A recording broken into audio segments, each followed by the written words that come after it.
Bonjour, bonsoir, ça dépend de votre position géographique. C'est toujours Fofana Bokar Ali. Comme on a commencé, c'est notre deuxième tutoriel. C'est toujours la même formation qui continue pour les débutants.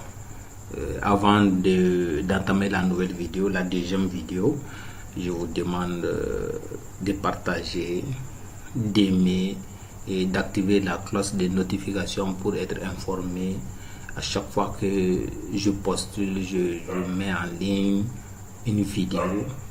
Donc c'est une demande, on est ensemble, on continue. Aujourd'hui nous allons voir comment paramétrer le projet Archicad. La fois dernière nous avons vu comment ouvrir Archicad, comment enregistrer Archicad, et aujourd'hui nous allons voir comment paramétrer le projet dans lequel vous voulez exécuter, vous voulez dessiner, vous voulez travailler. Donc la première des choses que je vous dis, c'est de vous mettre en tête: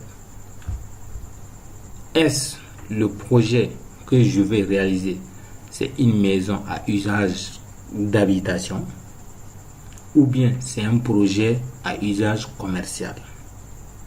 Donc c'est en fonction de cette idée là que vous allez paramétrer vos projets.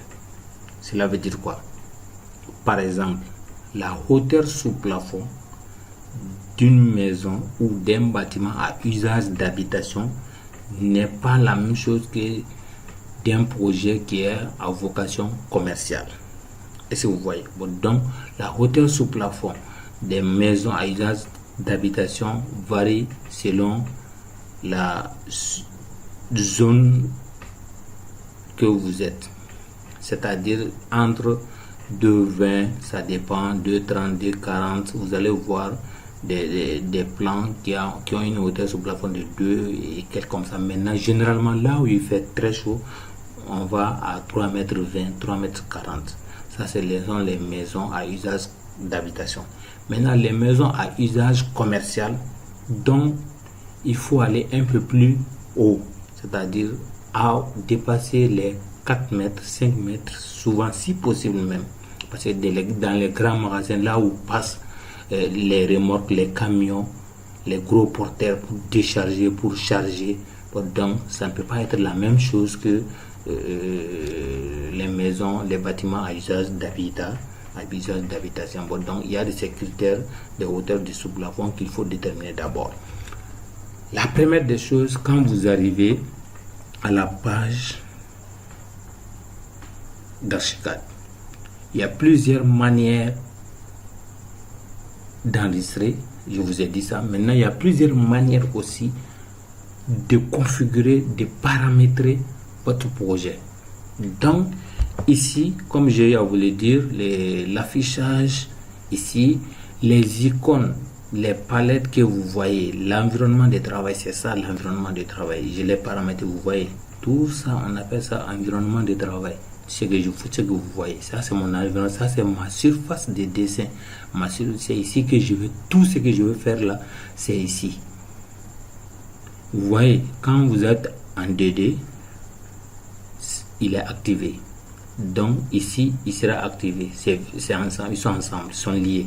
Bon, donc quand vous voulez voir votre image là en 3D, donc vous venez dans la palette 3D ici. Bon, donc ce qu'on va faire, la première des choses que je vous demande en tant qu'architecte, en tant qu'ingénieur, en tant que dessinateur de dessin bâtiment, en tant que technicien de dessin bâtiment, paramétrer d'abord le projet. Donnez-lui les dimensions auxquelles il doit s'exécuter, il doit afficher. La première des choses, c'est quoi? Ici, je viens dans dessin et je vais dans étage. Soit il y a les touches de raccourci qu'on appelle les touches de raccourci CTRL 7, c'est-à-dire votre clavier, vous appuyez sur CTRL et ensuite en même temps vous appuyez sur 7. le chiffre 7. Bon, donc ça va vous amener directement. Je vais appliquer CTRL 7. Automatiquement, il m'a affiché l'étage. Maintenant, ça c'est la deuxième méthode. La troisième méthode, c'est quoi? Je viens ici, dans le palette d'organisateur, organisateur du projet. Vous voyez, bon, donc navigateur déroulant, je peux les cacher. Souvent, il se peut que ça vous pouvez cacher ça. C'est-à-dire que ça dépend de la taille de la pouce de votre écran. Bon, donc, je peux venir ici, je clique droite de ma souris et je dis option 2. Il m'amène ici.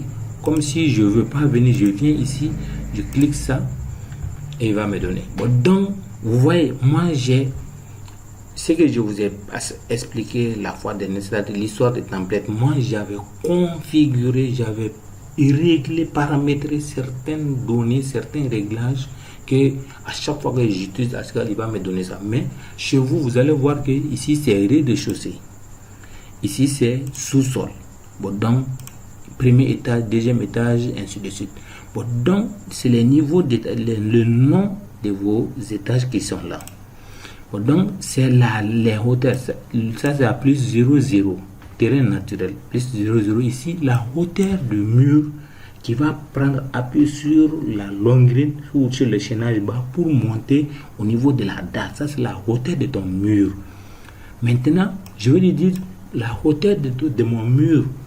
Comme je vous ai dit, les maisons à usage d'habitation varient selon les zones. Chez moi, je peux mettre 3,20 m, soit je peux mettre 3,40 m, 3 ou 5 mètres. Ou bien, par exemple, si c'est une mosquée, je peux aller à 5 mètres, je peux aller à 4,60 m comme ça pour que le climat, l'aération puisse être beaucoup. Maintenant, là où vous allez intervenir, quand vous mettez au niveau des rez-de-chaussée la hauteur de votre étage, la hauteur sous plafond, vous ne touchez pas à ce côté-là. C'est automatique. Quand vous mettez premier étage, ça commence ici. Deuxième étage, ça commence au niveau du rez-de-chaussée pour monter. Ça veut dire qu'à partir de 3,20 m, à partir de 3 mètres, il fait le calcul. Il ajoute ces deux-là, ça va donner ça. Il ajoute les deux. C'est-à-dire que de telle sorte que vous ne touchez pas à ce côté-là. L'altitude, vous changez seulement la hauteur de vos étages qui sont là.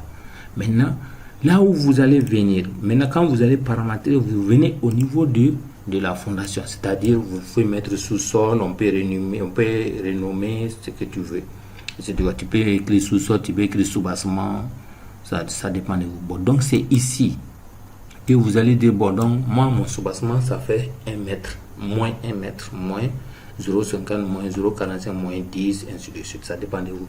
Et ici, vous allez dire que c'est la hauteur totale de mon sous-bassement, ça fait 70. Il va égaliser. Bon, donc, étant ici aussi, vous avez les trois cases là. Maintenant, ça, c'est étant ici. Ici, c'est le rez-de-chaussée qui est sélectionné. Si je veux mettre un deuxième étage entre le rez-de-chaussée et l'étage numéro 1, je clique ici, au-dessus de la sélection, au-dessous de la sélection. Ou bien je vais supprimer l'étage sélectionné. Et si vous voyez, bon, donc je dis OK. Donc, ça, c'est le premier réglage que je vous demande. Le deuxième réglage, c'est quoi? C'est la mise en page. Vous avez des fichiers, ainsi de suite. Vous venez dans Options. Quand vous venez dans Options, vous venez dans Préférences projet. Dans Préférences, vous venez dans les unités de travail. Chez vous, vous n'avez rien ici. Cela veut dire que c'est par défaut. Par exemple, moi, je viens ici, je mets centimètres. Si je veux travailler en millimètres, ça dépend. Mais ce que moi, je vous conseille, travailler toujours entre le mètre et le centimètre. Généralement, il faut aller ça. Ça, c'est le terme de la compréhension facile que tout le monde peut interpréter facilement. Mais moi, je travaille en mètres. Bon, donc, 2 chiffres après la virgule. Tu vois, les unités de surface, je veux que la surface soit exprimée au mètre carré. Et ça, vous voyez. Donc, si c'était centimètre ici, je vais mettre centimètre carré. Centimètre carré. Bon, donc, le fait que j'ai utilisé ici le mètre carré, je serai obligé d'utiliser le mètre carré ici. Le mètre ici, je vais utiliser le mètre, ainsi de suite. À vous de voir. On avance. Ça, c'est le deuxième réglage. Maintenant, le troisième réglage que je vous donne encore, que je vous dis la méthode que moi j'utilise, qui est facile pour moi. je viens encore dans option, préférence projet, au niveau des cotations. J'attends, il va m'afficher la cotation.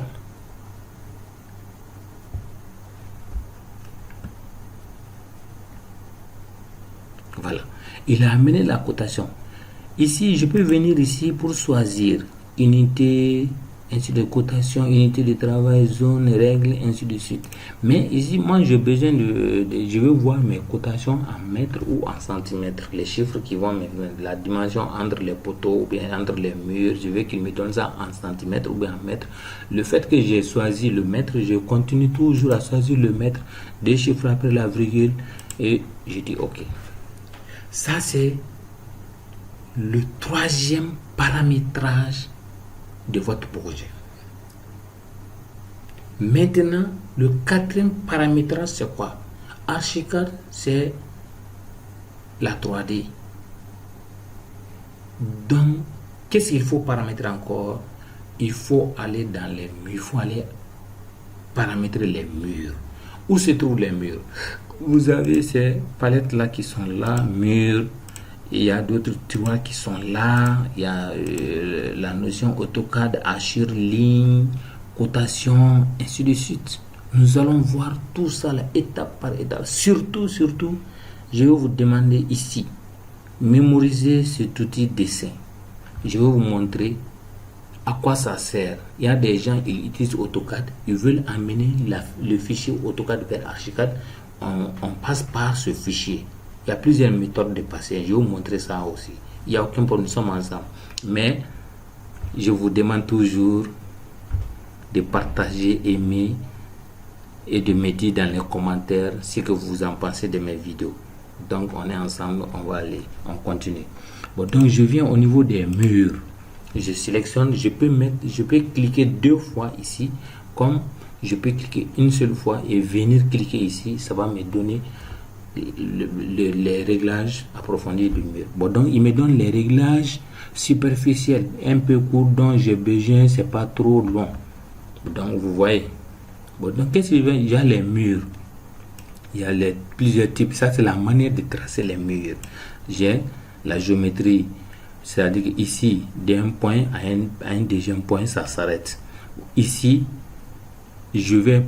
quand je clique ici, une fois que je commence à pointer, je fais le tour et je viens au démarrage. Et ici aussi, il me dit de sélectionner un point pour tracer les 4 côtés. Si vous voyez. Bon, donc ça, c'est la position géométrique qui sont là. Les 4 là sont très intéressants. Bon, donc ça, c'est les murs circulaires que vous voulez utiliser. Bon, donc ça, ce sont les murs avec plusieurs positions géographiques. Maintenant, je viens au niveau du paramétrage. Vous voyez, ici aussi, je pouvais paramétrer ici les T80, les 340 qui sont là, que j'avais donné ça au niveau de la hauteur. Il a mémorisé ça. Bon, donc je viens ici. Quand vous allez option mur par défaut, la première des choses, je vous dis de venir ici. Ne changez pas ça, ne prenez pas, mettez ici seulement non lié. C'est-à-dire, c'est quoi? Souvent, il y a les murs, j'utilise un mur du rez-de-chaussée et ce mur-là peut continuer encore jusqu'au niveau de l'autre étage, comme ça, il peut descendre jusqu'en bas. Ce n'est que ça seulement. Et c'est vous voyez. Bon, donc, et vous allez donner la hauteur. L'autre là, il va respecter la hauteur que vous lui avez donnée là-bas. Maintenant, ici, je vous conseille de ne pas mettre un chiffre ici si c'est pas 0. Après, je vous explique pourquoi. Et c'est vous voyez. Bon, donc ici, ce que je vous ai dit, les murs simples, les murs composites, les murs basiques, ainsi de suite, les murs avec plusieurs couches pour protéger le bâtiment contre les intempéries. Bon, donc ici, vous allez voir que ici, ça c'est la partie 2. C'est-à-dire, ça c'est quoi? Vous allez voir que il y a le plan de certaines personnes, les murs là, 15 là, il y a de l'hachure là-dedans. C'est assuré. D'autres, c'est noir, c'est vert. Il peut mettre n'importe quelle couleur. Bon, donc, ça c'est ce qui est là. L'hachure intérieure des murs, comment votre mur va se présenter quand vous commencez à dessiner. Donc ça c'est un choix. Bon, donc moi généralement je n'assure pas l'intérieur, je mets le vêtement extérieur du général. Bon, donc et après ici je viens ici. Maintenant J'ai dit que je vais utiliser un mur 15 ou un mur 20 simple. Bon, donc je viens ici. Vous savez qu'il y a le côté supérieur, le côté épaisseur, deuxième partie. Je mets l'épaisseur que je veux, 0,20 ou 0,15. Ça dépend de vous. Et ici aussi, vous allez mettre 0,15. Il faut mettre les mêmes chiffres ici. Après, vous revenez ici. Si vous voulez, vous pouvez mettre ici, ça va vous donner autre chose. Maintenant, quand vous venez, il vous permet de changer les deux. Maintenant, ici, je reviens ici, activer la même chose. Si je veux que le mur soit droit, ou bien que je veux que le mur soit incliné à 45 degrés, ainsi de suite. Ça, c'est... Maintenant, ici, c'est comme votre critérium. Votre crayon de papier, vous voulez tracer. Vous savez que le mur en archicad, vous avez un mur qui a deux côtés. Les deux côtés extrémités. Et puis encore, c'est comme votre crayon de papier. Vous prenez par le milieu, soit vous prenez par l'extrémité ou par l'extrémité l'autre côté. Vous voyez. Bon, donc je rentre ici, je choisis. Ça, c'est, il va prendre ici pour dessiner, soit il prend le milieu, soit il prend la face intérieure ou la face extérieure. Moi, je dis généralement milieu. Vous voyez. Bon, donc, même si vous choisissez autre chose, ne mettez rien. Ne mettez rien. Il faut choisir milieu. Et bon, maintenant, ici, ça, c'est la couleur des murs que vous allez voir en 3D. Je veux un mur blanc, un mur en brique avec sa couleur. Vous voyez, ça, ce sont les couleurs de l'ouvrage que vous allez utiliser. Que vous allez utiliser les murs, ainsi de suite. Vous voyez, ça, il y a les couleurs par défaut. Moi-même, j'ai amené d'autres couleurs qui ne sont pas dans Archicad. Et c'est vous pouvez amener même votre photo pour mettre ça. Et après, vous allez appliquer ça au mur. Bon, donc, ici, ça, c'est la coupe DD. Quand vous allez tracer, vous savez que le plan, c'est la coupe horizontale du bâtiment. Donc quand vous coupez, vous voyez le mur, les extrémités qui sont coupées. Maintenant, ça, ce sont l'épaisseur des lignes au bord. Vous voyez, moi j'ai ajouté les épaisseurs des murs. Bon, donc l'épaisseur. Après, on va voir tout ça, mais on va aller un peu plus rapidement. Ici, modèle. Je vous ai déjà expliqué ça. Bon, non. Après, on va voir les autres. Et quand vous finissez, vous dites OK. Bon, donc, ne fermez pas. Faites un pas d'abord. Cliquez dans votre surface de dessin. Donc, vous voyez mon critérium. Ça, c'est le bic là. Bon, donc, vous voyez que je vais là où c'est en train de tourner.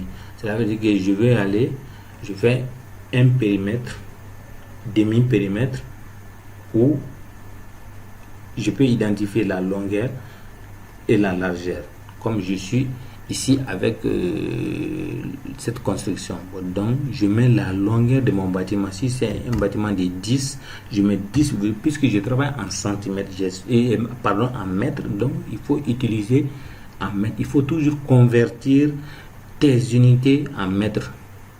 Donc je mets un bâtiment de 10 mètres. Je peux cliquer entrer sur le clavier. Et vous voyez, après je peux zoomer. Il faut zoomer. Bon, donc vous voyez l'épaisseur. Après je viens ici. Vous voyez ce qui est là, le milieu, ce que je vous ai dit. Il faut toujours choisir le milieu pour bien voir. Je vais vous dire quand est-ce il faut choisir les extrémités là. Les extrémités que vous voyez là. Moi j'ai choisi le milieu. Vous le voyez, il est avec moi. Bon, donc là où il y a la partie distance et l'autre, la partie gauche, ce sont c'est ce qui est là. Vous pouvez venir ici même changer. Vous voyez, regardez, voici la position a changé de là où je prends le mur, la position a changé. Je peux venir ici aussi.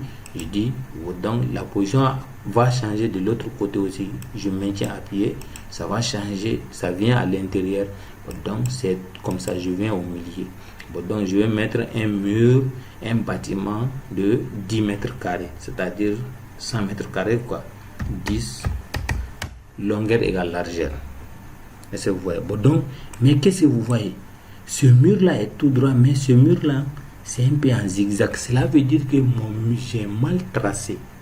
Cela veut dire que bon, donc c'est une commande, la commande mur qui est activée. Bon, donc pour laisser, je peux cliquer ici. Il laisse. Comme je peux sur votre clavier échappe. Bon, donc, qu'est-ce que je fais? Je supprime ce mur-là. Vous voyez, il est mal dessiné, c'est-à-dire il n'est pas droit. Si vous voyez, bon, donc je le supprime. Je reviens prendre le même mur qui est là. Est-ce que vous voyez? Je clique sur mon mur. Donc, si une fois que le mur est paramétré, cela veut dire que chaque fois que vous utilisez l'outil mur, cela veut dire que c'est les mêmes paramètres qui sont là. Bon, donc, je viens prendre le milieu. J'essaie. Vous allez voir la guide. Ben, le guide, ça dépend. Quand ça, vous allez voir votre guide là qui est là. Bon, donc, vous voyez, quand il vous dirige les points interrompus, il vous dirige qu'il faut suivre cette ligne là pour que votre mur soit droit. Donc, si c'est droit, tant pis, c'est bon. Mais dans le cas contraire, je maintiens ma touche Shift. Shift, tu vois. Shift R, il va bloquer. Shift plus R. Donc, si je clique sur Shift, la flèche qui monte là, à gauche de majuscule en haut du contrôle, je maintiens ça plus la touche R. Donc, je laisse, même si je tourne, il est bloqué. Il me dit de donner les dimensions. Comme je dis, longueur égale largeur, je mets 10 mètres. Je prends un OK. Bouton, et vous voyez. Donc, j'ai tracé le demi-périmètre. Bon, donc, je vais tracer l'autre périmètre aussi. Je viens, je clique ici. Sur le premier point, vous voyez, je prends Shift R, il va aligner directement. Quand je prends Shift R, il va essayer d'aligner. Maintenant, si je prends Échappe, il va annuler pour revenir. Maintenant, par exemple, moi j'ai cliqué ici. Et si vous voyez, je veux revenir sur CTRL Z. Et si vous voyez. Donc, on continue avec, on va faire le périmètre. Et je clique Shift R. Il va bloquer, je mets 10, longueur égale largeur, 10 mètres.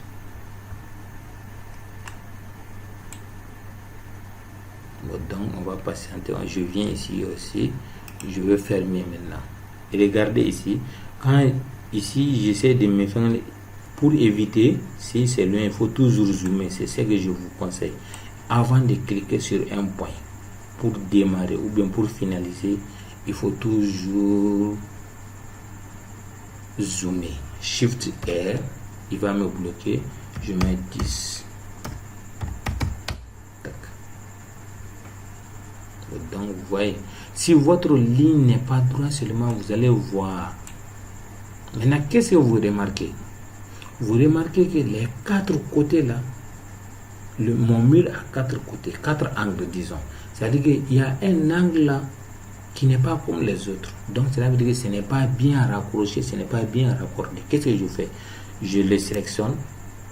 Maintenant, pour pouvoir sélectionner plusieurs murs, je sélectionne un premier mur.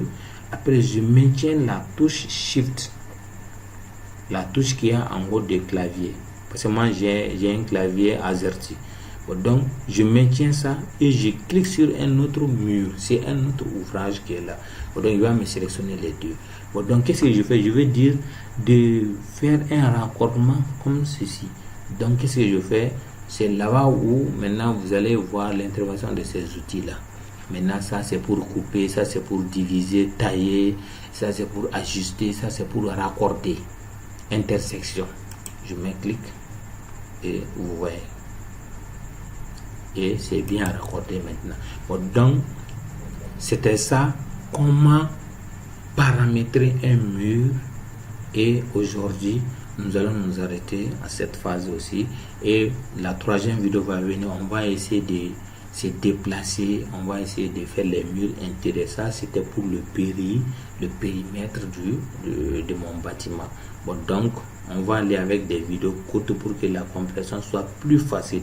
Mais avant de quitter, je vous demande toujours encore, si vous aimez ce que je fais, de partager, de l'aimer et de me dire dans les commentaires ce que vous pensez de mes tutos et ce que vous voulez que je fasse pour vous. De ce cas, je vous dis merci et à la prochaine.